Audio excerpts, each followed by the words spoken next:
Hey everybody, thanks for stopping by the Movie Hangout. I am so excited to share this with you right now. I just found this comic book.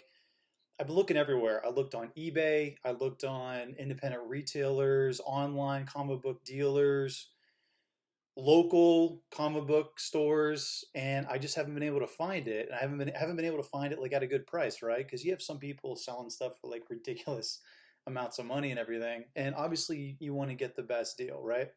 So I finally found this comic book. But before I'm going to show you, be sure to click the subscribe button so you get all of my rants, my reviews, and my original content. Okay, so the question is, what book did I just get? And I got it right here. It just finally came in the mail. I found this on eBay. It's amazing what you can find on that website. It's really, really cool. So, got my knife here. Let's open this thing up. Got the lid open. You always want to be careful when you're opening these things because you don't want to obviously bend the book or tear the book or something. And you never know how people package this stuff. So, okay. So this is a good sign. They put, this is hardcore cardboard, so it's not gonna get bent by the mail carrier. And then they use like an old USPS box right here to put it in between. So let's open it up. The picture looked really, really good on eBay, but again, you never really know what you're gonna get because people can use stock photos or they could use a photo of somebody else's comic book. Let's open this up here. Okay.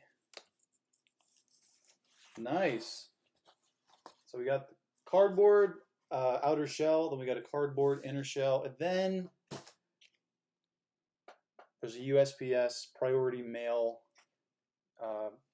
package container right here. So this is really good too to help protect it. This is a good sign. If you get a package and it's not really wrapped very well, that's usually a good indicator that the person selling it is not very honest or they don't know what they're doing. And either way, you don't want to buy from them in the future. Okay, so let's see here. Let's open this up. Dang. Wow, this is beautiful.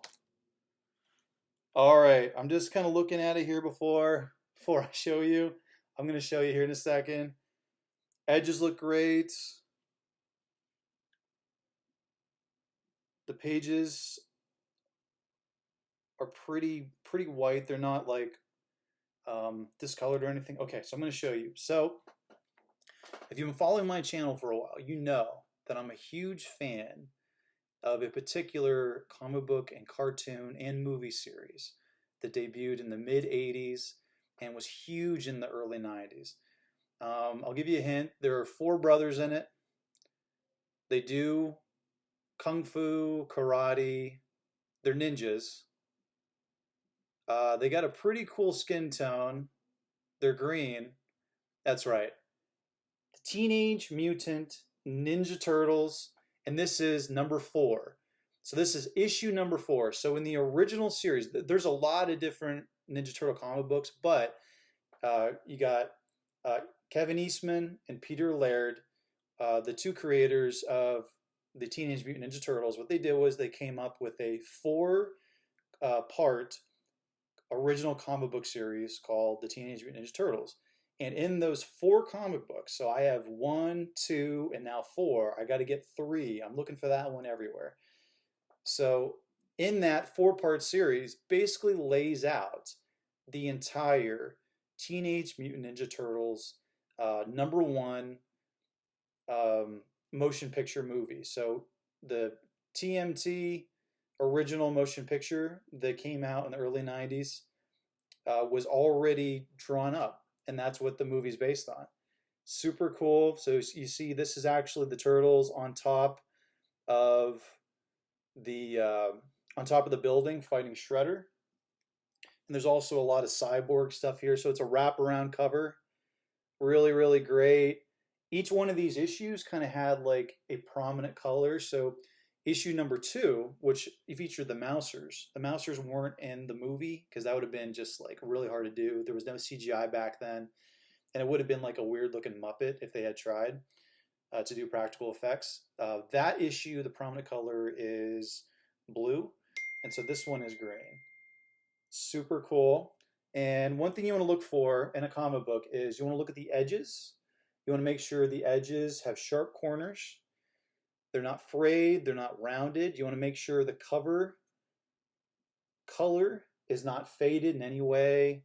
The back cover, you want to make sure that back cover looks great. The color is rich and vibrant in whatever it should be. A lot of times, older comic books will fade over time if they're left exposed to the sun, because the UV lights actually cause discoloration and also for the ink to fade. So this one has been great. This one looks like it has been tucked away in someone's closet for the last 30 years. Absolutely amazing. I believe this came out in 1985, maybe 86, but I'm pretty sure it's 1985. And another thing you want to look for is you want to make sure that all the pages are here, and you want to make sure the pages aren't torn. These all look really, really great. You want to make sure that they're not discolored, so they should be as close to kind of like white as possible. You don't want to have like a dark brown page or something like that, because that means that it got dirty or just something weird is going on there.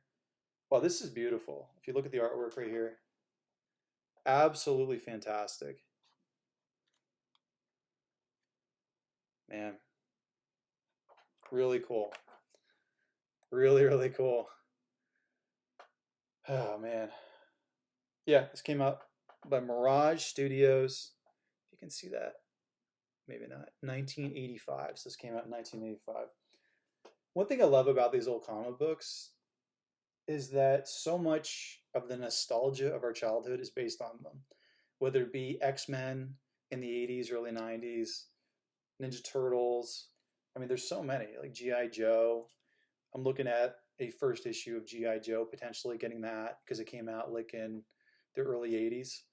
And it's just so cool. This cost $1.50 at the time. If I could go back in time, I'd buy like a whole like truckload of all these because they're worth a lot. But what you want to do is you want to go on, there's Go Collect, which is a great pricing guide for comic books. It's pretty accurate. You want to really check around the internet and see like what they're selling for, because if you just go on eBay, there are people selling these issues for like, I think one I saw was for $64,000, which is absolutely insane, absolutely crazy. These right now aren't worth any more than maybe a couple grand. It depends if they're signed, and it depends what condition they're in, and if they're graded. So you're really got to do your homework if you want to collect comic books. They can be a really good investment. They can also be a huge financial loss for you if you don't know what you're doing, if you jump into stuff too quickly, if you're too emotional when you purchase stuff as well. You really got to look at it as an investment. It's hard not to get emotional about this, right? Because I love it. It brings back countless memories as a kid, and that's part of the reason why I got it. But also, you got to look at these things as art. If you collect comic books, you know you're basically an art collector. You know, these are like the same as like a painting on the wall, like in a museum.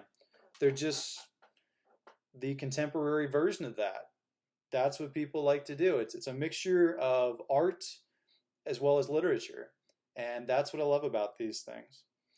Well, thanks for watching, and if you want to get more reviews, more unboxing of comic books, more unboxings of cool collectibles that I find on the internet, I got a lot of cool stuff to share with you. If you want to get future rants, reviews, or original content, click subscribe. Thanks for watching.